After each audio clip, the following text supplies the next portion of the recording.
नमस्कार दोस्तों। देखिए मित्रों, अपने पॉलिटी का पार्ट जारी है और इसमें पहला ही टॉपिक आपके संविधान दे रखा है। तो संविधान के बारे में बेसिक जानकारी और उसकी विशेषताओं को अच्छे से अपन ने पढ़ लिया है। आज देखिए प्रस्तावना। हमारे संविधान के प्रारंभ में एक प्रस्तावना है जिसके द्वारा संविधान के मूल उद्देश्यों को स्पष्ट किया है, जिससे संविधान की क्रियान्वयति तथा उसका पालन संविधान की मूल भावना के अनुसार ही किया जा सके। संविधान के गौरवपूर्ण मूल्यों को संविधान की प्रस्तावना में रखा गया है। देखिए संविधान की मूल प्रस्तावना, और आज ये चैप्टर लगभग आपका पूर्ण हो जाएगा और लास्ट में देखेंगे इसके प्रश्न उत्तर। संविधान की मूल प्रस्तावना, इसको एक बार आप अच्छे से पढ़ें, ध्यान में रखने का प्रयास कीजिएगा इसको। हम भारत के लोग भारत को एक संपूर्ण प्रभुत्व संपन्न लोकतंत्रात्मक गणराज्य बनाने के लिए तथा उसके समस्त नागरिकों को सामाजिक, आर्थिक और राजनीतिक न्याय, विचार अभिव्यक्ति, विश्वास, धर्म और उपासना की स्वतंत्रता, प्रतिष्ठा और अवसर की समता प्राप्त करने के लिए तथा उन सब में व्यक्ति की गरिमा और राष्ट्र की एकता सुनिश्चित कराने वाली बंधुता बढ़ाने के लिए दृढ़ संकल्प होकर अपनी संविधान सभा में आज तारीख 26 नवंबर 1949 ईस्वी मिति मार्गशीर्ष शुक्ल सप्तमी संवत 2006 विक्रमी को एतद द्वारा इस संविधान को अंगीकृत, अधिनियमित और आत्म अर्पित करते हैं। ये जितने भी शब्द दिए हुए हैं इसमें आगे इन्हीं पर अपन विस्तृत रूप से जानेंगे। अंगीकृत क्या है, अधिनियमित क्या है, संप्रभुता क्या है, सारे शब्दों का वर्णन आगे दिया गया है इसमें। संविधान में 42वें संविधान संशोधन अधिनियम 1976 की धारा 2 के द्वारा 3(1) स्वतंत्र के अनुसार प्रस्तावना में निम्न संशोधन किए गए हैं। कौन से संविधान संशोधन अधिनियम में? 42वें में 1976 की धारा है 2, उसके द्वारा देखिए कौन कौन से संशोधन किए गए हैं। पहला है संपूर्ण प्रभुत्व संपन्न लोकतंत्रात्मक गणराज्य के स्थान पर, यह मूल संविधान में लिखा गया था, संपूर्ण प्रभुत्व संपन्न लोकतंत्रात्मक गणराज्य, और इसके स्थान पर संपूर्ण प्रभुत्व संपन्न समाजवादी पंथ निरपेक्ष लोकतंत्रात्मक गणराज्य प्रतिस्थापित किया गया है। तो पहले तो ये नाम थे और अब कर दिया गया है ये नाम 42वें संशोधन अधिनियम के तहत। और एक संशोधन ये किया गया है, राष्ट्र की जो एकता है, राष्ट्र की एकता के स्थान पर राष्ट्र की एकता और अखंडता को प्रतिस्थापित किया गया है। तो ये कुछ इसमें संशोधन सुधार किए गए हैं। इस संशोधन के बाद में देखिए प्रस्तावना निम्नानुसार है।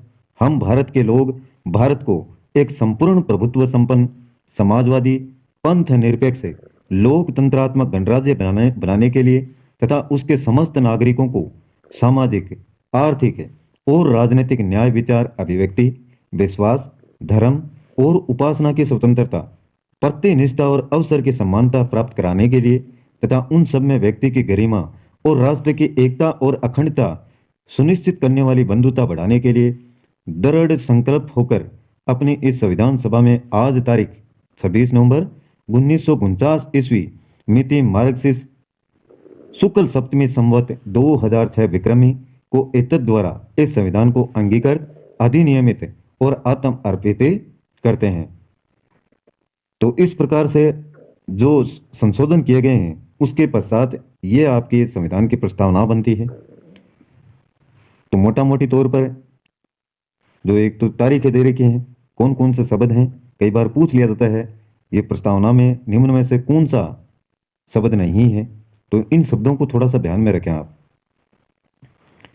अब देखिए प्रस्तावना की विस्तृत विवेचना, जो शब्द दिए गए हैं उनको अच्छे से अपने समझते हैं।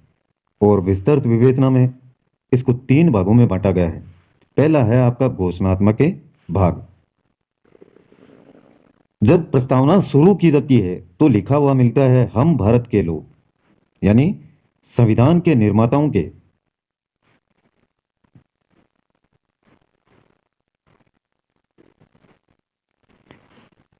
के अनुसार संप्रभुता अंततः जनता में ही निहित है। सरकार के पास अथवा राज्य सरकार के विभिन्न अंगों के पास जो शक्तियां हैं वे सब जनता से मिली हैं। यानी सरकार, राज्य सरकार हो चाहे केंद्र सरकार हो, जितनी भी शक्तियां मिली हैं वो मिली हैं जनता से। जनता ने वोट दिया, उनको चुना और चुनने के बाद में उनको वो सारी की सारी शक्तियां मिली हैं। तो मिली किससे? जनता से। प्रस्तावना में प्रयुक्त हम भारत के लोग इस संविधान को अंगीकृत अधिनियमित व आत्म अर्पित करते हैं। पदावली से यह स्पष्ट है कि भारतीय संविधान का स्रोत भारत की जनता है। भारत की जो भारतीय संविधान है उसका मुख्य स्रोत क्या है? भारत की जनता, अर्थात जनता के चुने हुए प्रतिनिधियों की सभा द्वारा संविधान का निर्माण किया गया है। तो इसका मतलब यही है, जो वाक्य लिखा हुआ है आपका, हम भारत के लोग हैं और इस संविधान को अंगीकृत अधिनियमित व आत्म अर्पित करते हैं। ये जो पूरी लाइन लिखी हुई है इसका अर्थ यही निकल करके आता है कि भारतीय संविधान का मुख्य स्रोत भारत की जनता है और जनता के द्वारा जो चुने हुए प्रतिनिधि हैं उन्हीं के द्वारा सभा द्वारा संविधान का निर्माण किया गया है, यानी थोपा नहीं गया है उन पर। घोषणात्मक भाग के बाद में दूसरा भाग है उद्देश्य भाग। इसमें संपूर्ण प्रभुत्व संपन्न समाजवाद, इन कुछ शब्दों को रखा गया है। संपूर्ण प्रभुत्व संपन्न का मतलब है यह व्यक्त होता है कि भारत पूर्ण रूप से प्रभुत्व संपन्न राज्य है, आंतरिक और विदेशी मामलों में किसी अन्य विदेशी शक्ति के अधीन नहीं है। यानी इसमें कोई भी अन्य राज्य है या विदेशी लोग हैं वो हस्तक्षेप नहीं कर सकते हैं। भारत पूर्ण रूप से क्या है? प्रभुत्व संपन्न राज्य है। समाजवाद शब्द को 42वें संशोधन द्वारा जोड़ा गया है, जो भी पढ़ा है अपने प्रस्तावना में। ये चीज आपको ध्यान में रखनी है कि 42वें संशोधन में के द्वारा समाजवाद को जोड़ा गया है। प्रस्तावना में समाजवाद शब्द को सम्मिलित करके उसे और अधिक स्पष्ट किया गया है। इसमें समाज के कमजोर और पिछड़े वर्गों के जीवन स्तर को ऊंचा उठाने और आर्थिक विषमता को दूर करने का प्रयास करने के लिए मिश्रित अर्थव्यवस्था को अपनाया है। यानी आर्थिक दृष्टि से जो पिछड़े हुए हैं, कमजोर लोग हैं, एक डिफरेंस पाया जाता है, एक उच्च वर्ग और एक निम्न वर्ग, तो उन्हीं को ऊंचा उठाने के लिए इस प्रकार का किसी प्रकार का ये भेदभाव ना रखा जाए, इसीलिए ये समाजवादी शब्द उसमें सम्मिलित किया गया है। पंथ निरपेक्ष, अगला है पंथ निरपेक्ष। 42वें संशोधन के द्वारा 1976 में इसे भी जोड़ा गया था और इसका अर्थ यह है कि भारत धर्म के क्षेत्र में न धर्म विरोधी है और न ही धर्म का प्रचारक। यानी भारत के लोग हैं वो न तो धर्म के क्षेत्र में विरोध पैदा करते हैं और न ही धर्म का प्रचार प्रसार करते हैं, बल्कि वह तटस्थ हैं जो सभी धर्मों के साथ समान व्यवहार करते हैं। लोकतंत्रात्मक, एक शब्द ये भी देखा था प्रस्तावना में आपने, इसका मतलब क्या होता है देखिए। इससे तात्पर्य है कि भारत में राज सत्ता का प्रयोग जनता द्वारा निर्वाचित प्रतिनिधि करते हैं और वे जनता के प्रति उत्तरदायी होते हैं। संविधान सभी को सामाजिक, आर्थिक व राजनीतिक न्याय का आश्वासन देता है। इसी को कहते हैं लोकतंत्रात्मक। भारत के जो लोग हैं, जनता है, उनके द्वारा निर्वाचित प्रतिनिधि राज सत्ता का प्रयोग करते हैं और वे जनता के प्रति उत्तरदायी होते हैं। जो उनको कामकाज दिए गए हैं वो उनको करने होते हैं। और संविधान सभी को सामाजिक हो चाहे आर्थिक हो राजनीतिक हो, इनमें न्याय का आश्वासन देता है। गणराज्य, इसका अर्थ यह है कि भारत में राज्याध्यक्ष, राज्य का जो अध्यक्ष है या सर्वोच्च व्यक्ति वंशानुगत न होकर निर्वाचित प्रतिनिधि होता है। भारत के राष्ट्रपति का निर्वाचन अप्रत्यक्ष रूप से जनता द्वारा होता है। कई बार क्वेश्चन पूछा गया है भारत के राष्ट्रपति का निर्वाचन किस रूप से होता है, तो अप्रत्यक्ष रूप से। और गणराज्य का मतलब यही है कि राज्य का जो अध्यक्ष है या सर्वोच्च व्यक्ति वंशानुगत है, यानी पीढ़ी दर पीढ़ी, कि राजा एक उच्च पद पर कोई भी व्यक्ति बैठा है तो उसका बेटा ही बनेगा आगे चल करके, ऐसा नहीं है। वंशानुगत न होकर के निर्वाचित प्रतिनिधि होता है, जो चुने जाते हैं जनता के द्वारा, वही होते हैं। तो इसलिए इसको क्या कहा जाता है? गणराज्य। गण का मतलब लोग और लोगों का राज्य। इसमें आगे देखिए, आगे कुछ और भी दे रखा है पाठ, विवरणात्मक के भाग है, तीसरा है। थोड़ा सा इसको सेट करते हैं, देखिए पूरा पेज जिससे आ जाए आपके, ये रहा। तो तीसरा पार्ट है इसमें विवरणात्मक के भाग। सामाजिक, आर्थिक व राजनीतिक न्याय। सामाजिक न्याय। सामाजिक न्याय का अर्थ है कि सभी नागरिकों को बिना किसी भेदभाव के समानता प्राप्त हो, चाहे जाति हो, धर्म हो, वर्ग, लिंग, नस्ल या अन्य किसी आधार पर नागरिकों में किसी प्रकार का भेदभाव नहीं होना चाहिए। तो इसको कहते हैं सामाजिक न्याय। एक है आपका आर्थिक न्याय। अनुच्छेद 39 में आर्थिक न्याय के आदर्श को स्वीकार किया गया है। इसमें राज्यों को अपनी नीति का संचालन इस प्रकार से करने के लिए कहा गया है कि समान रूप से सभी नागरिकों को आजीविका के साधन प्राप्त करने का अधिकार हो। समुदाय की भौतिक संपत्ति का स्वामित्व और वितरण इस प्रकार से हो जिसमें अधिक सामूहिक हित संभव हो सके। यानी आर्थिक न्याय में इनको अनुच्छेद 39 के तहत आर्थिक न्याय के आदर्श को स्वीकार किया गया है, और जो राज्यों की नीतियां हैं उनका संचालन इस प्रकार से हो कि सभी नागरिकों को आजीविका के साधन प्राप्त करने के अधिकार मिले। समुदाय की भौतिक संपत्ति का जो स्वामित्व है वो भी उनको प्राप्त हो, और अधिक सामूहिक हित संभव हो सके। इस प्रकार के अधिकार आर्थिक न्याय के तहत उनको मिलने चाहिए जनता को, ये संविधान कहता है। पुरुषों व स्त्रियों को सम्मान कार्य के लिए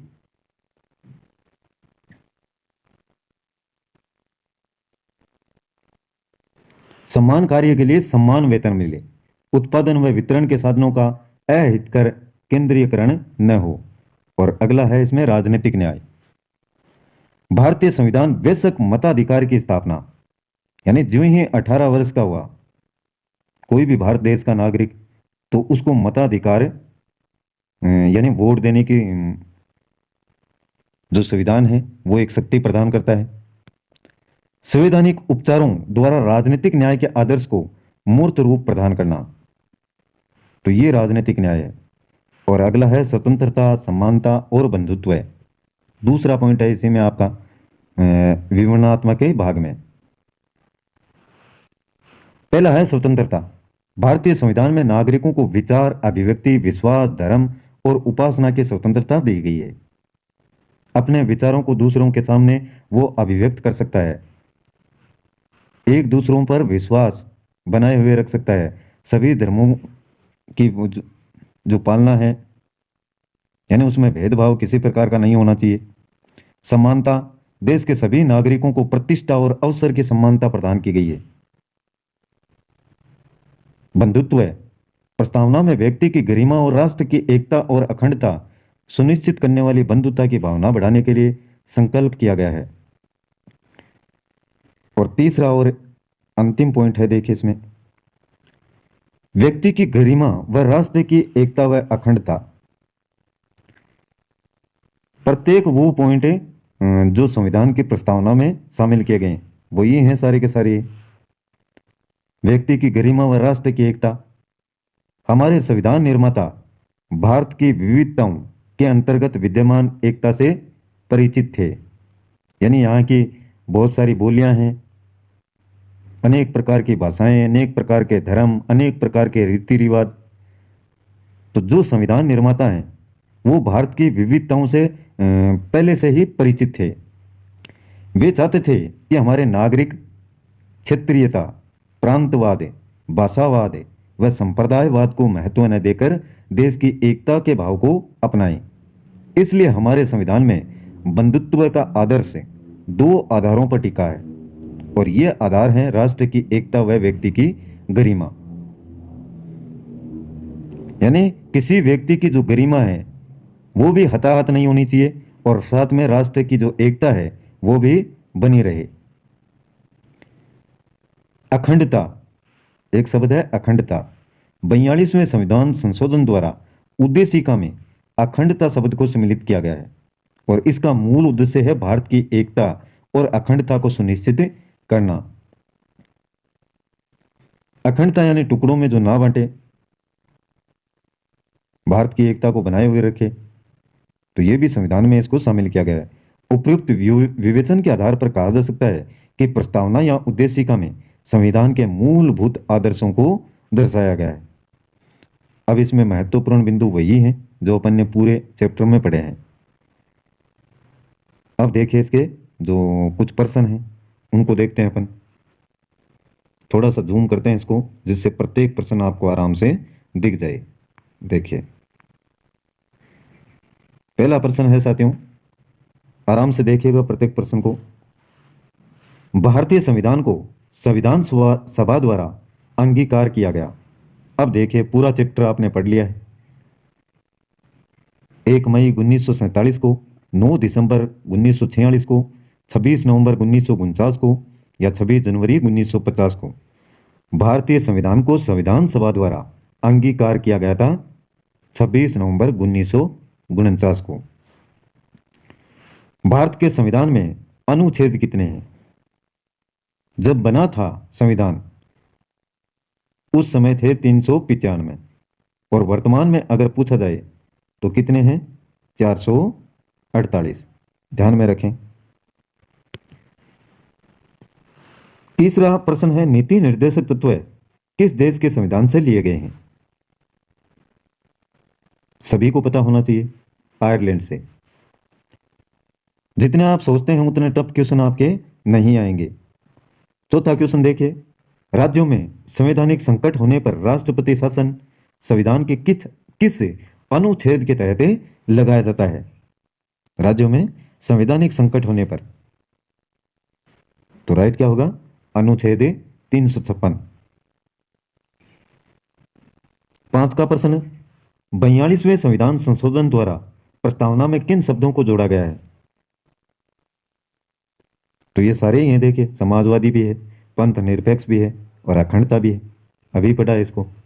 तो ये सारे के सारे इसमें जोड़े गए हैं 42वें संविधान संशोधन के द्वारा। किसमें? प्रस्तावना में। छठा प्रश्न है, भारत के संविधान की प्रस्तावना में प्रयुक्त हम भारत के लोग वाक्यांश से क्या तात्पर्य है? हम भारत के लोग, मतलब यही है कि संविधान को स्वीकार करने वाले भारत के नागरिक। डी ऑप्शन सही होगा इसमें। और लास्ट प्रश्न है आपके लिए 7वां प्रश्न, प्रस्तावना न्याय का स्वरूप है? सामाजिक न्याय का, आर्थिक न्याय का, राजनीतिक न्याय का या उपयुक्त सभी? देखिएगा इसको क्या राइट होगा इसका और कमेंट अवश्य ही कीजिएगा। कल से फिर इसके मूल कर्तव्य हैं, नीति निर्देशक तत्व हैं, वो चैप्टर आपका शुरू कर देंगे। तो आज का वीडियो जरा सा भी पसंद आए तो लाइक कीजिएगा मित्रों, अपने मित्रों के साथ में शेयर कीजिएगा और चैनल को सब्सक्राइब नहीं किया है तो वो भी कर लें, जिससे आने वाले प्रत्येक वीडियो के नोटिफिकेशन आपके मोबाइल की होम स्क्रीन पर आपको लगातार मिलते रहें। आज के लिए बस इतना ही। कल फिर मिलते हैं एक नए वीडियो, नए टॉपिक और नई जानकारी के साथ में। तब तक के लिए जय हिंद, जय भारत।